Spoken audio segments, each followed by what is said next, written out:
Right now, in grocery stores, at dinner tables, across waiting rooms, women are reading your body. And most men over 60 have no idea what they're actually looking at. And that is not an insult. It is simply the way this works.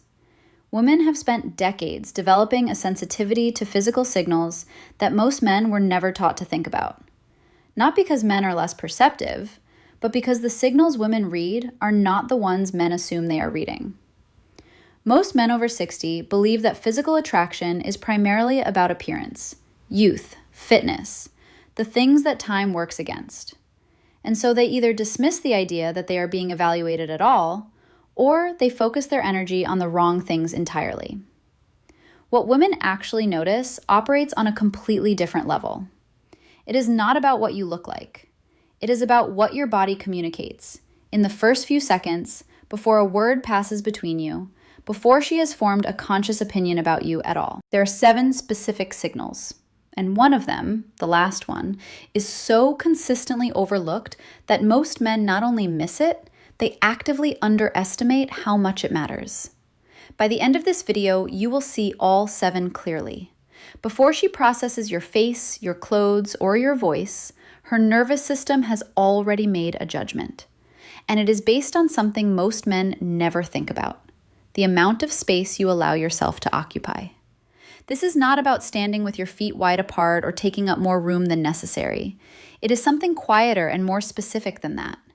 Psychologists who study nonverbal communication refer to this as postural congruence, the degree to which a person's physical bearing matches their internal sense of ease. In plain language, whether your body looks like it belongs where it is, or whether it looks like it is apologizing for being there. Women do not consciously think his posture is collapsed. They feel it as a vague sense of unease, or they feel the opposite, a quiet pull towards someone whose body seems settled and unhurried in space. The experience is emotional before it becomes rational. What this actually looks like is subtle. A man whose posture signals presence is not rigid or performatively upright. His shoulders sit back not because he is holding them there, but because he is not caving forward under the weight of self-consciousness.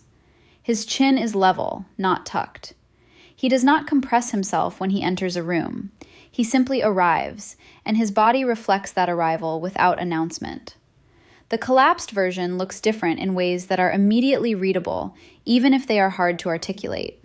The slight forward lean that suggests hedging, the crossed arms that close off rather than rest, the tendency to make the body smaller when the social situation feels uncertain. Of course, posture is affected by genuine physical conditions: back pain, injury, years of desk work. Context always matters. But what women are reading is not perfection of form.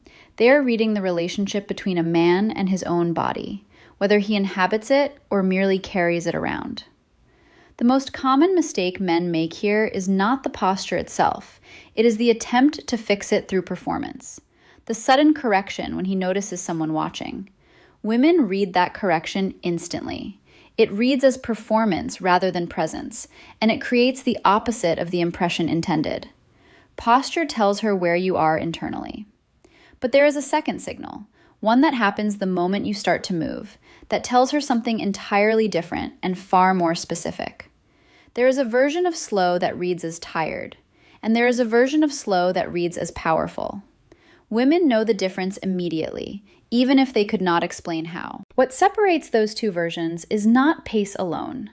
It is whether the movement has intention behind it. Behavioral researchers who study social signaling consistently find that movement tempo is one of the most reliable nonverbal indicators of psychological state. Specifically, that hurried or reactive movement correlates with anxiety and low social confidence, while measured, deliberate movement correlates with status and self-assurance. In practical terms, this is the difference between a man who moves as though he is responding to the world, always slightly catching up, slightly reactive, and a man who moves as though the world is accommodating him. Not arrogance, just ease. Watch it in specific terms. The man who moves with intention does not rush to fill silences with activity. When he reaches for something, the gesture is complete, not aborted halfway and redirected. When he crosses a room, he moves in one direction rather than half stopping, recalibrating, adjusting. These are small things. Together, they produce an unmistakable impression. You might be thinking, isn't this just personality? And to some degree, yes. But movement patterns are also habits, and habits can be observed once you know what to look for. The first step is simply noticing how you move when you are not thinking about moving. In moments of mild social pressure, walking towards someone, reaching across a table, entering a room where people are already gathered, what does your body do? Women in this age group have developed a particular sensitivity to this signal, not because they are judging harshly, but because unhurried movement communicates something they have learned to value, that a man is not performing for the room. He is simply in it. Movement gets her initial read, but the moment you are close enough for eye contact, something else takes over, and it operates on a completely different psychological frequency. Most men think about what to say. Almost no man thinks about what his eyes are doing while he is saying it. And yet, for women, the eyes are where the entire evaluation either confirms or collapses. Eye contact is one of the most psychologically complex signals in human interaction. Neuroscience research on gaze behavior shows that the eyes communicate not just attention, but internal state, specifically the degree to which a person is genuinely present versus performing presence. There is a measurable difference in how the face looks when eye contact comes from actual engagement versus when it is being maintained as a social strategy. Women feel that difference. They may not name it, but it registers. There are 3 specific eye behaviors that matter here. The first is sustained, comfortable contact. Not the unblinking stare that reads as aggression or the darting avoidance that reads as discomfort, but the natural hold and release pattern of someone who is genuinely interested in the person in front of them.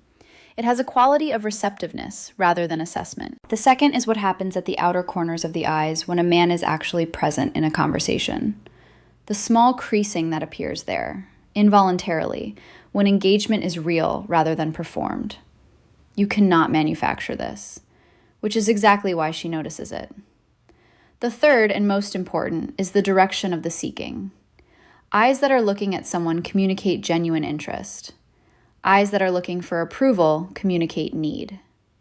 Women read this distinction with extraordinary accuracy because their own social development has trained them to notice it in every context since childhood. Before we move to the next signal, there is one additional layer here that most explanations skip entirely. The thing that most men get wrong with eye contact is not that they do too little of it. It is that they treat it as a technique rather than a consequence. Real eye contact, the kind that reads as attractive and confident, is a side effect of actually being interested. When you are genuinely curious about the person in front of you, your eyes follow that curiosity naturally. When you are monitoring yourself, they follow that instead. She can tell which one is happening. Your eyes carry emotional signal, but your hands, specifically what you do with them when you are not doing anything, carry a different kind of signal entirely, one that speaks directly to how comfortable you are with yourself. Nobody teaches men what to do with their hands, which is exactly why what you do with them tells her so much. The hands are one of the few parts of the body that are difficult to consciously control in social situations, which is why they tend to reveal psychological state more honestly than the face, which most people have learned, at least somewhat, to manage. Research on anxiety-linked behavior consistently identifies self-touching gestures as among the most reliable indicators of low social confidence. Touching the face, rubbing the back of the neck, adjusting clothing, fidgeting with objects. These gestures are not flaws of character. They are simply the body's way of self-soothing under mild pressure. The problem is not that they exist. It is that they are highly visible, and women read them as information. Still hands, in contrast, communicate something very specific. Not stillness born of rigidity or forced self-control. That reads as tension and produces its own kind of unease. Stillness born of genuine ease. Hands that rest where they land. Hands that move when there is a reason to move and settle when there is not. The distinction worth noting is between expressive use of the hands, gesturing naturally during conversation, using them to emphasize a point, which registers as positive and engaged, and nervous use of the hands, filling the spaces between words with unconscious movement, which registers as unease regardless of what the words are saying. Behavior signals can be adjusted once you know about them, But there are physical signals that go deeper than behavior. Signals that reflect not what you are doing, but how you have been living. And she reads those too. She is not looking for smooth hands. She is looking for cared for hands. There is a distinction there that most men miss entirely, and it matters more than you would expect. Women in this age group are not evaluating physical condition through the lens of youth. They are not expecting the hands of a 30-year-old. What they are reading, in hands, in skin, in nails, is evidence of self-respect. The question her nervous system is answering, below the level of conscious thought, is, does this man take himself seriously? This is a nuance worth sitting with. Weathered hands, hands that show decades of work, of effort, of physical life, register as masculine and earned. They are not a liability. What reads differently is neglect. Cracked, unkempt nails, skin that has never been considered. The general appearance of a man who has not thought about his own maintenance in years. The reason this signal carries psychological weight beyond the cosmetic is what women in this age range have learned to associate with it. A man who maintains himself, who takes modest but consistent care of his appearance, tends, in their experience, to be a man who also maintains his commitments, his spaces, the people he values. This is not a universal rule, but it is a pattern women have internalized through years of lived observation.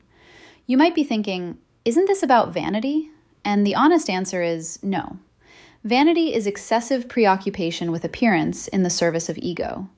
What we are talking about is something much simpler, basic, consistent self-care as a signal of self-respect. The difference is visible. Women read it clearly. Physical condition is visible. But there is one signal she picks up that is not visible at all in the traditional sense.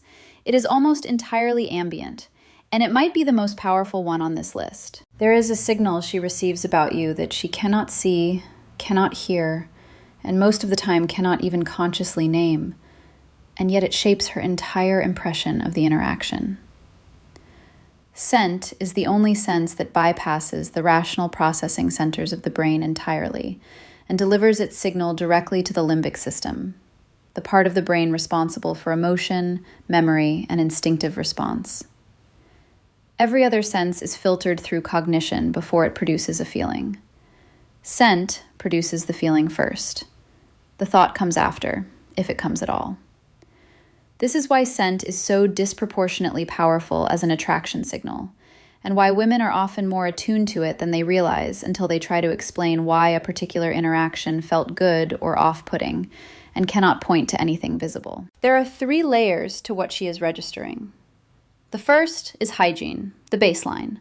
Clean skin, clean clothing, the absence of anything that signals physical neglect. This is necessary, but by itself, insufficient. Most men stop here. The second layer is a man's chosen scent, whether he has one at all, and if so, whether it suggests a man who has given thought to how he presents himself. A considered fragrance, worn with restraint, communicates intentionality.